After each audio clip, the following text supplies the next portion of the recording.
A convite da Sorar Magdanello, eu, Cecília Mioca, vou apresentar o Logística Plus. Esse espaço é o nosso encontro semanal para conversar sobre as mudanças no comércio exterior. Nesse período de pandemia do Covid-19, o comércio exterior buscou alternativas para enfrentar as dificuldades causadas pela crise, seja por conta das medidas relacionadas ao isolamento social ou em função da redução da demanda mundial de bens e produtos. Hoje eu vou conversar com Cássio Torres, diretor-geral da Pluscargo Brasil, sobre como uma empresa de logística internacional se planejou para driblar esse cenário e oferecer rotas de embarque alternativas nesse período. Prazer em dividir esse webinar com você, Cássio. É tudo meu, Cecília. Obrigado pelo convite. É sempre um prazer estar aqui com vocês. A gente poder discutir um pouquinho, né, de tudo que está acontecendo, poder transmitir conhecimento, né, para quem está nos assistindo. É muito bacana tudo isso. Os profissionais de comércio exterior enfrentaram muitos desafios nos últimos 100 dias. Quais foram as principais entraves relacionadas às mudanças de rotas de embarque durante o período? Cecília, em outros webinars, em conversas particulares, tanto com clientes como com colaboradores nossos, eu tenho sempre repetido a mesma coisa, né? Essa crise que nós estamos vivendo hoje, esse momento que estamos vivendo, ninguém da nossa geração viveu. A verdade é essa, né? A gente teve, tudo que a gente aprendeu foi virado de cabeça para baixo, e a gente foi forçado a sair do lugar comum e começar a buscar soluções rápidas para sobreviver. Não só nós, né, mas os nossos clientes, nossos parceiros.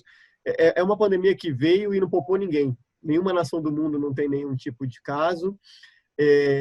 Nenhuma pessoa, seja ela por status social, por raça, por credo, ninguém foi poupado, né? Então é de fato algo que pode cair num clichê, mas está mudando o mundo, né?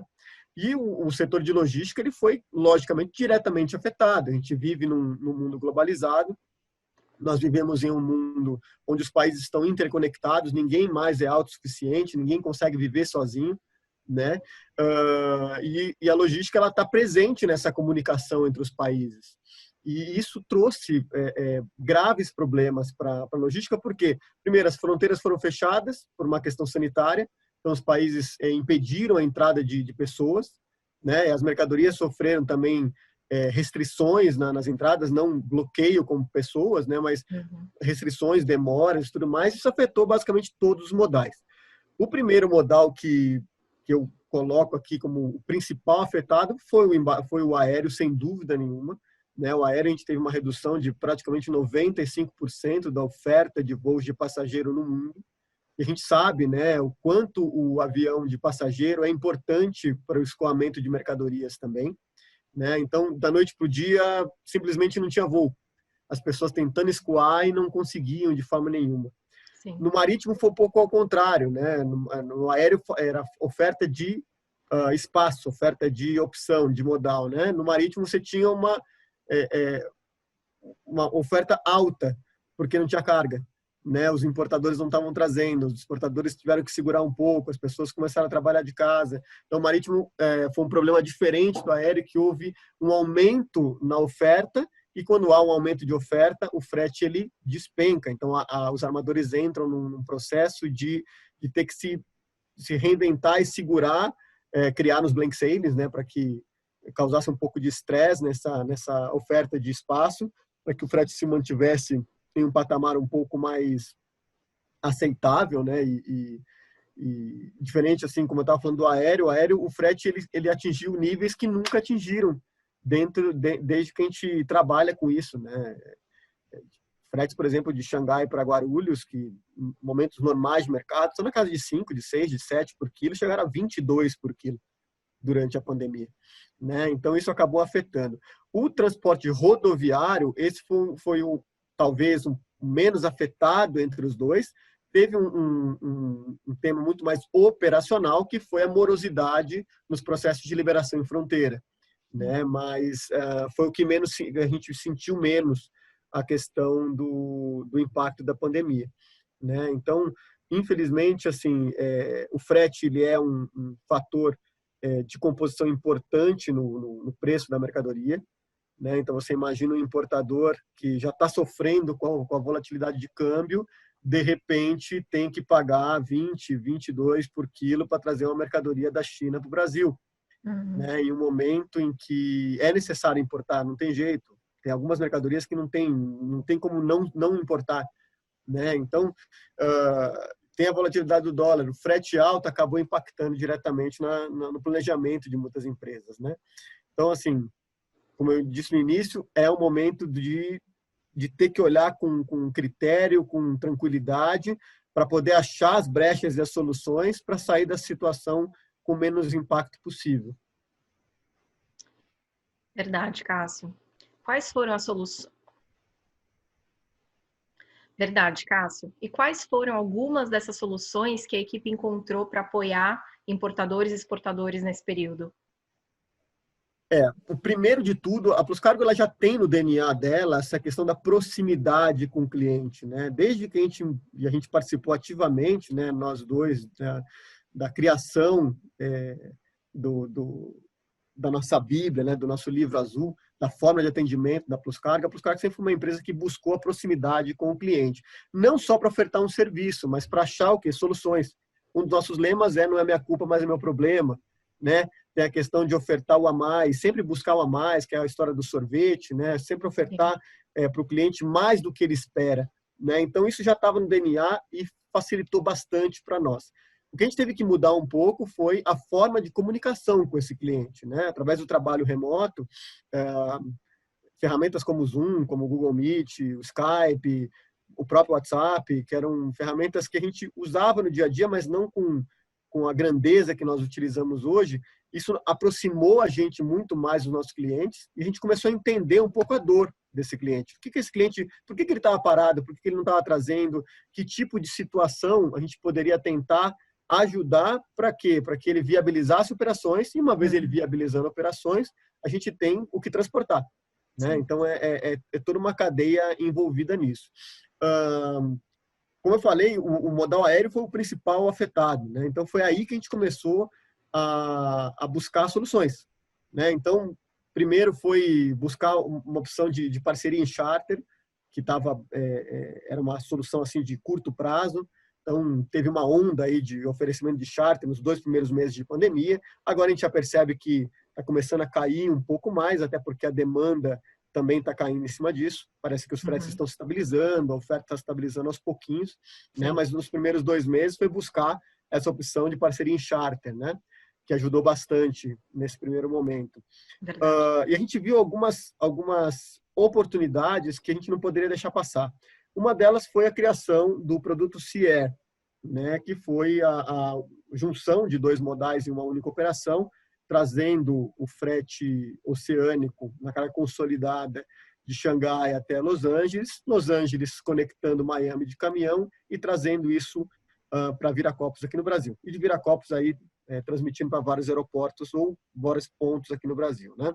Esse serviço é um serviço que veio como uma solução rápida, porque a gente não tem tanto um transit time tão longo tão curto, aliás, em relação ao aéreo, mas tem uma redução muito importante de custo, né? E para aquele cliente que não conseguia trazer por conta de custo, o CIER caiu como uma luva, né? E a gente começou por aí a criar. Outra oportunidade que a gente viu e conseguiu, graças a Deus, lançar foi o Courier Formal, um outro produto que nós lançamos durante a pandemia. Foi uma surpresa, inclusive, para mim, né, que estou há tantos anos já nesse mercado e não conhecia, né, essa questão do Courier Formal. E através do Courier Formal a gente conseguiu também ofertar ao nosso cliente opções de voo, opções de saída que antes a gente não estava conseguindo ter, né? Então foram alguns produtos que a gente acabou lançando para atender a demanda do nosso cliente. Falando um pouco sobre o serviço CIER, Cássio, quais são os benefícios dele e para quais situações você indica esse novo serviço? Como eu falei um pouquinho, introduzi na outra resposta, o CIER, ele tem um transit time, em média, 10 dias acima de um transit time normal, de um aéreo puro, tá? E 10 dias abaixo do transporte marítimo. Então, é um transit time intermediário entre os 2 modais. Tá? Quando a gente considera, por exemplo, Xangai e Santos, ou Xangai e Guarulhos, Xangai e Viracopos, que são rotas usuais aqui que a gente está conversando. Então, existe um ganho de transit time em relação ao marítimo, tá? E uma perda em relação ao aéreo puro. Porém, o frete por quilo que a gente acaba conseguindo ofertar nesse produto, ele muitas das vezes chega, dependendo da época, até 60% ou 70% do valor do aéreo puro. Então, para aquele cliente que tem aquela dificuldade de trazer pela questão custo, o CIER, volta a dizer, cai como uma luva nesse primeiro momento. E o cliente que também não tem tanta urgência, ele tem a necessidade, tem a urgência, precisa trazer aquela mercadoria, porém, pode esperar um pouquinho mais. Né? Ele não tem tempo para esperar um marítimo, que só de, por exemplo, só de tempo de mar, a gente vai falar de média de 30, 35 dias, então ele não tem esse tempo todo para esperar, tá? Mas ele consegue compor, esperar 10 dias a mais e pagar até 60% de custo menor do que um aéreo puro, tá? Então, assim, é uma solução que a gente vê com ótimos olhos, foi bem aceita no mercado, evidentemente, a partir do momento que o mercado volta ao normal e os fretes voltam a patamares que a gente já estava acostumado, o CIER ele se torna um produto adicional, importante para algumas contas, porém não para rivalizar com o aéreo direto como rivaliza hoje. Cássio, você citou o courier formal, que muitas pessoas consideram apenas para pequenos volumes, mas ele também pode ser usado de uma forma bem estratégica, na verdade? Quais são as regras para utilizar esse serviço e que tipo de situação ele é recomendado? Essa questão do courier também foi um dos aprendizados que eu tive pessoalmente, eu e meu time, durante agora a pandemia. Tá? O courier, quando a gente pensa em courier, a gente pensa o quê? Pequenos volumes, documentos, papel. É isso que a gente, né? Quando a gente pensa na palavra courier, a gente remete a isso. Mas e amostra também, né, Cássio? Exato, amostras. Mas não, por exemplo, o courier formal consegue levar até 3 mil quilos por lote, ou 300 quilos por volume, né? Ou seja, um volume grande já, volumes normais que a gente embarcaria no aéreo puro. Tá? Uma outra vantagem do courier formal, principalmente para esse momento agora, é que os fretes eles são tarifados em real. Tá? E eles não sofrem as variações e volatilidade do aéreo puro. Por exemplo, do avião Pax ou do avião cargueiro. No courier formal, o frete ele não é variável durante um período de tempo. Né? Por ser taxado em real, o cliente também escapa daquela questão da volatilidade da moeda, que é outra demanda que muitos clientes nos colocam, que deixam de importar porque ele nunca sabe o que vai acontecer. Então, às vezes ele fecha um negócio com dólar a, sei lá, 4,90, depois de 1 a 2 semanas, durante o transporte, quando a mercadoria chega, o dólar já está em 6. Então, todo aquele planejamento que ele fez caiu por terra. Isso traz insegurança ao importador. Ele acaba preferindo não importar, segurar aquele volume, para não cair nessa volatilidade e não ter problema com relação à liberação quando a carga chega. Lembrando que o valor CIF da mercadoria ele compõe toda a cadeia de impostos. Né? Então, uma variação grande de dólar não só impacta no frete que o cliente vai pagar, mas vai impactar em toda a cadeia até o final. Né? Então, você ter a possibilidade de ofertar ao cliente um frete internacional colocado em reais, esse problema ele cai por terra. Né? Então, é uma estratégia bacana para algumas contas também. Um outro fator legal é que no courier formal a gente consegue atender basicamente qualquer aeroporto no mundo, né? Inicialmente aqui no Brasil para 3 grandes aeroportos, Manaus, Curitiba e Viracopos. Viracopos tendo o maior volume de demanda até aqui. Né? Mas acaba se tornando também no aéreo puro, a gente às vezes tem que desenvolver um agente, tem que buscar o cliente. Vou dar um exemplo da Pluscargo, a gente teve cotações de Burkina Faso, né? Recente. Putz, quem é que faz Burkina Faso? Como é que a gente faz essa logística? Às vezes com courier formal a gente consegue fazer essa operação também sem muita dificuldade, né? Consegue ofertar aos nossos clientes sem muita dificuldade. Cássio, comenta também com a gente quais foram as principais demandas do setor hospitalar nesse período. Como a Pluscargo conseguiu atender a especificidade dessa temporada? É um setor que passou por muitas mudanças, mas também cresceu bastante, certo? Exatamente. É aquela máxima de que toda crise traz oportunidade. Né? Quando todos estão chorando, existe um vendedor de lenço. Esse cara prospera durante a crise. São clichês, mas são clichês que trazem verdade, né? E a gente tem aprendido como empresa, como Pluscargo e como profissional, que realmente a crise traz oportunidades de crescimento. E estão trazendo várias, estão deixando legados importantes, né? O setor hospitalar, sem dúvida nenhuma, por um motivo óbvio, foi o setor que ele explodiu durante a pandemia, né? Se você lembrar bem, no início de todo o processo, quando a gente começou com o home office, a gente ia numa farmácia para comprar um vidro de álcool gel ou máscara e não encontrava. Né? Então, assim, o país não estava preparado para a questão sanitária. Então, houve uma demanda tão grande, por exemplo, a Anvisa liberou todos aqueles procedimentos formais que eles tinham para que uma empresa fosse homologada pela Anvisa para trazer um produto médico hospitalar, isso caiu por terra. Desde que seguisse preceitos básicos, caiu por terra. Então, por exemplo, clientes nossos, que são importadores de tecido, de roupa, começaram a fazer máscara, começaram a importar máscara. Né? Clientes de maquinário começaram a investir em trazer respirador. Né? Então, assim, durante a pandemia, houve vários momentos. Né? O primeiro momento inicial foi principalmente a importação de máscaras. Né? Quando a OMS soltou que máscaras era importante para evitar o contágio, explodiu as demandas de máscara. Então, principalmente o primeiro mês, foi voltado para a importação de máscara. Aos poucos, o país ele foi se abastecendo e isso acabou caindo, né? E ele foi modificado. Então, hoje está um pouco mais variado, mas os principais estrelas aí continuam sendo os testes de Covid, agora, ainda os respiradores, porque os casos também não pararam de crescer, né? Ainda não atingimos o platô. Então, respiradores, testes de Covid, aí um pouco de variação. Tem termômetro, tem aqueles aventais médicos, luvas ainda são bastante importados, mas não naquele volume, por exemplo, concentrado em máscaras, como a gente viveu no início. Não só para os caras, como todos os forwarders, por sobrevivência, olharam com olhos fixos nesse mercado, né? A nossa diferença um pouquinho foi, a gente sim focou nesse mercado, sim conseguiu atender as demandas, continua atuando nisso, mas a gente não deixou de lado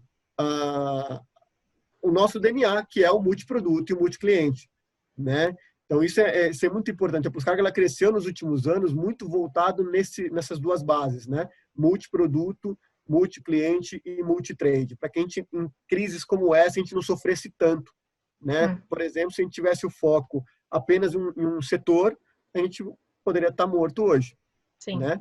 Então, essa variação trouxe para a gente o quê? Mais uma tranquilidade, porque o nosso crescimento era orgânico naquele momento.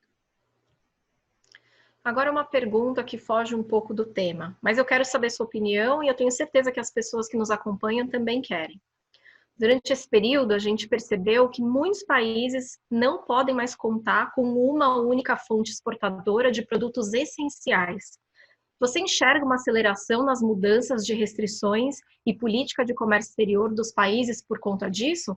E como isso beneficia as rotas internacionais? Com certeza, Cecília.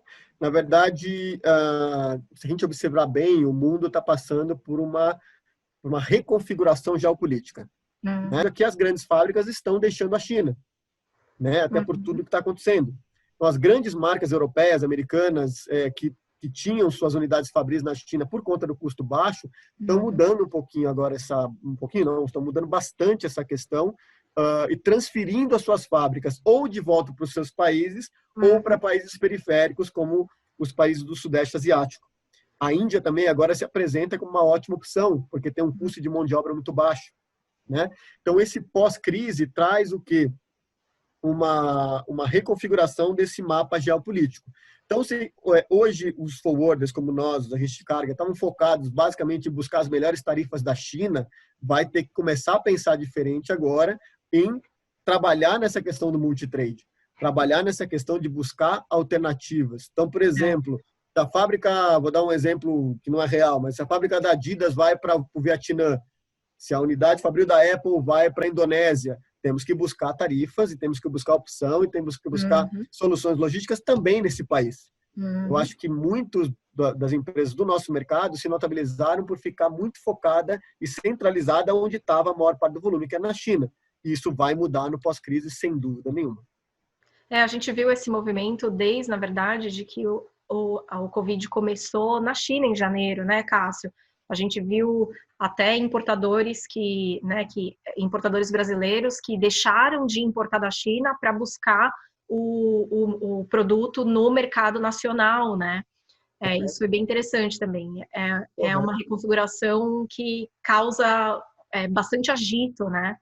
Muito legal mesmo, de ver Linhas de essas mudanças. produto, você levantou um aspecto importante, Cecília, tem linhas de produto que, inclusive, que empresas estão buscando cooperativas no Nordeste do Brasil, por exemplo, Sim, para produzir mercadorias sim. que, historicamente, foram produzidas na China ou em outros países. Né? Isso também é algo interessante. E a questão da criatividade e inventividade por sobrevivência, que eu comentei um pouco antes na nossa conversa. E acaba gerando emprego, né, Cássio? E gerar emprego é movimento para a economia. Não tem, isso é inegável, né? E essa foi a nossa aula de hoje com o Cássio. A gente sempre aprende muito com você, Cássio. Obrigada por aceitar esse convite. Uma das paixões que eu tenho é justamente essa questão de transmissão de conhecimento, né? Quando a gente transmite, a gente aprende alguma coisa também. Isso sem dúvida nenhuma. Né? E o papo Cássio, com quem te você conhece hoje sabe, viu? sem dúvida. E o papo foi muito bacana. Eu estou sempre à disposição de vocês e para discutir soluções, para dar sugestões, para dar direcionamentos, que eu acho que isso ajuda bastante num momento como esse. Oi, a gente agradece. Quer saber mais sobre as novidades em logística internacional e comércio exterior? Acompanhe as redes sociais e o blog da Plus Cargo Brasil. O nosso time de especialistas sempre faz análise sobre o mercado e dicas para os profissionais de comércio. Até a próxima!